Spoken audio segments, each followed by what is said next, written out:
Hello students, good afternoon. AP का question number 17 से लेकर के आज आए हैं।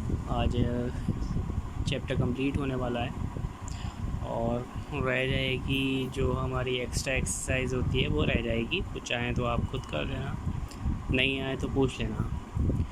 क्वेश्चन नंबर 17 दे रखा है, in a school students thought of planting trees in and around the school to reduce air pollution.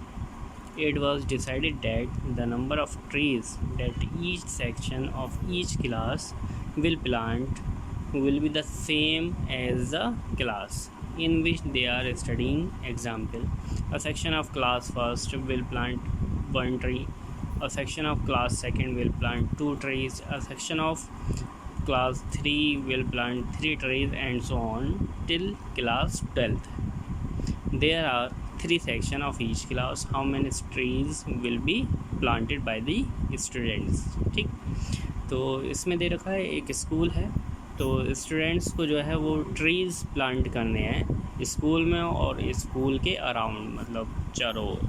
ठीक, तो वहाँ पर जो स्कूल है वो हमारा 1st to 12th है।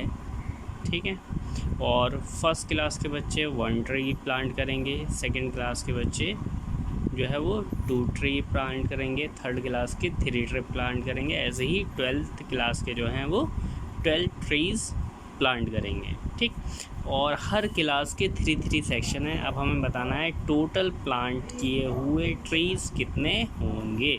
ठीक, अब अगर हम यहाँ पे एपी की बात करें तो एपी तो हमारी सिंपल दिखाई दे रही है, 1 2 3 4 5 6 and so on up to 12। Last वाला टर्म जो है वो इसमें गिवन है, कितना है 12 है, क्योंकि 12 क्लास के स्टूडेंट्स जो हैं वो 12 ट्रीज़ लगाएंगे। ए ले लिया, डी ले लिया, ए ले लिया।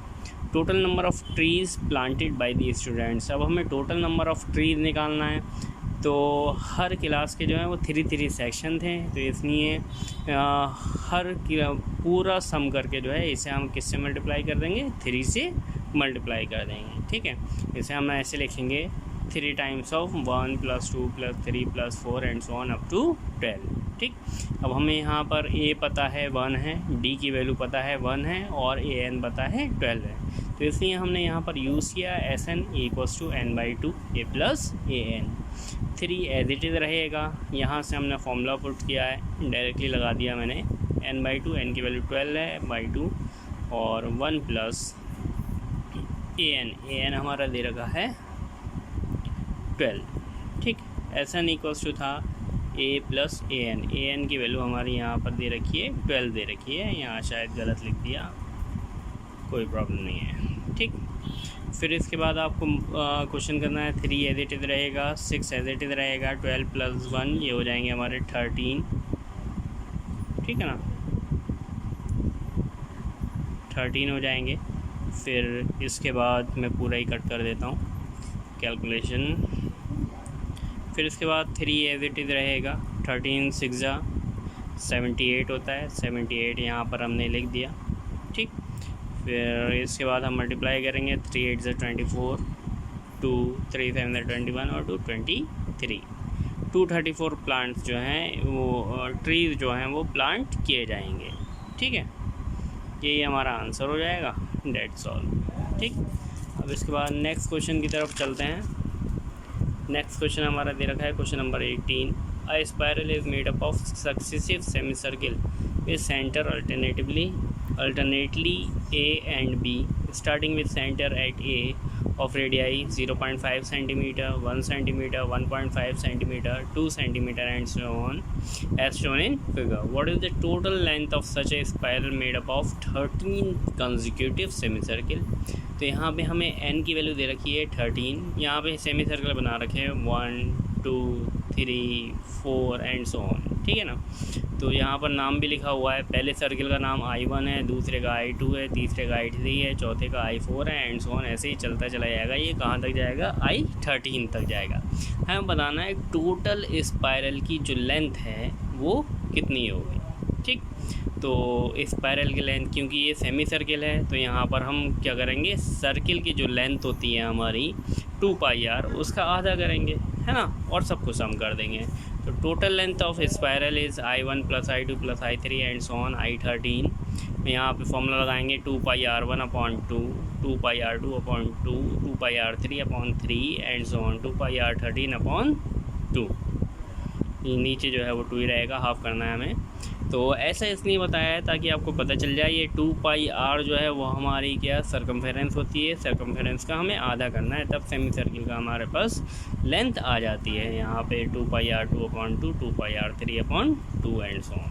ठीक, अब इसके बाद 2 से 2 सब जगह कैंसिल हो जाएंगे। यहाँ पे सिर्फ πr1 + πr2 + πr3 and so on π13 तक बचेगा। पाई यहाँ से कॉमन ले लेते हैं, r1 + r2 + r3 and so on, ये आ गया। अब यहाँ पे वैल्यू पुट करते हैं, r1 की value, r2, r3 and so on.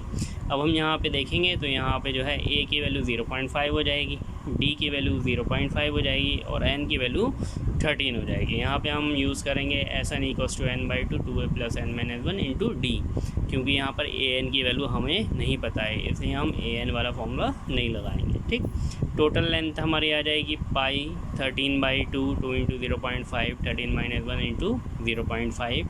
इससे सॉल्व करेंगे, पाई की वैल्यू उन्होंने क्या रखा था 22/7 लगानी, 22/7 ही लगाई है। इसके बाद सॉल्व करेंगे तो ये 7 से 7 कैंसिल आउट हो करके 143 सेंटीमीटर ये आंसर आ जाएगा। That's all. ठीक, अब क्वेश्चन नंबर 19 की तरफ चलते हैं। क्वेश्चन नंबर 19 में NCERT में देखेंगे फिगर बना हुआ है, लट्ठे रखे हुए हैं लकड़ी के लॉक्स रखे हुए हैं। उन्होंने कहा सबसे नीचे जो लॉक्स हैं वो 20 हैं, फिर उसके बाद 19, उससे ऊपर 18, उससे ऊपर 17 एंड सो ऑन, ऐसे ही चलते चले गए। और टोटल जो लॉक्स हैं, मतलब SN हमें दे रखा है 200 है। अब हमें बताना है कितनी रो हम ऐसे लगाएंगे जो कि उनका सम 200 हो जाए। ठीक, तो यहाँ पे हमें a की वैल्यू 20 दे रखी है, d की वैल्यू -1 हो जाएगा क्योंकि 19 - 20 करना पड़ेगा, n निकालना है, an निकालना है, SN की वैल्यू 200 है। तो ये जाहिर सी बात है SN की वैल्यू दे रखी है, SN के फॉर्मूला पुट करेंगे, SN = n/2 2a + n - 1 × d। a की वैल्यू 20 पुट करेंगे, n - 1, d की वैल्यू -1। ठीक, तो यहाँ से पुट करेंगे, यहाँ से हमारी ये क्वाड्रेटिक इक्वेशन बन जाएगी जो कि होगी n² - -41n + 400। ठीक, फिर इसके हम मिडिल टर्म स्प्लिटिंग से सॉल्व किया मैंने, तो आप जिस मेथड से अच्छा समझे वो कर लीजिएगा। ठीक, तो n² एज इट इज़ 41 को हम लिख सकते हैं 25 + 16, वही इसके 400 के फैक्टर करें हमने, n + 400। तो यहाँ से हमारी n की वैल्यू जो है वो 2 निकल के आएंगी, 25 आएगी और 16 आएगी।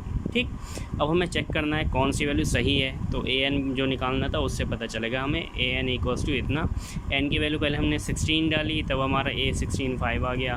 n की वैल्यू हमने 25 डाली तो a 25 -4 आ गया।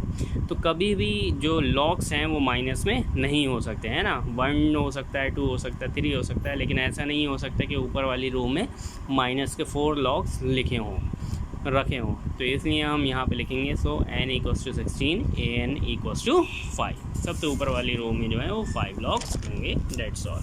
इसके बाद लास्ट क्वेश्चन दे रखा है 20 वाला, इसमें पोटैटो रेस है, मैंने फिगर बना रखा है, ये बहुत अच्छा, आकांक्षा इसमें दौड़ रही है। पोटैटो रेस है, यहाँ से स्टार्ट करना है। ठीक है, आकांक्षा यहाँ जाएगी, एक पोटैटो उठाएगी, फिर ला करके वापस इसमें डालेगी, फिर यहाँ से फिर यहाँ जाएगी, फिर लेकर आएगी, फिर वापस इसमें डालेगी एंड सो ऑन। ऐसे ही टोटल नंबर ऑफ़ पोटैटोज़ दे रखे हैं 10 रखे हुए हैं। ठीक है, तो n की वैल्यू 10 हो जाएगी। अब यहाँ पे अगर हमें ये बताना है कि टोटल डिस्टेंस कितनी कवर किए हैं, तो टोटल डिस्टेंस अगर हम निकालें, एक बार तो जाएगा बंदा, फिर वापस आएगा, है ना। तो यहाँ पे लिख सकते हैं हम 5 + 5 8 + 8 11 + 11 एंड सो ऑन। ठीक, तो इसे हम ऐसे भी लिख सकते हैं 2 × 5 है ना, 2 बार आ रहा है, तो फिर 2 × 8 2 × 11 एंड सो ऑन।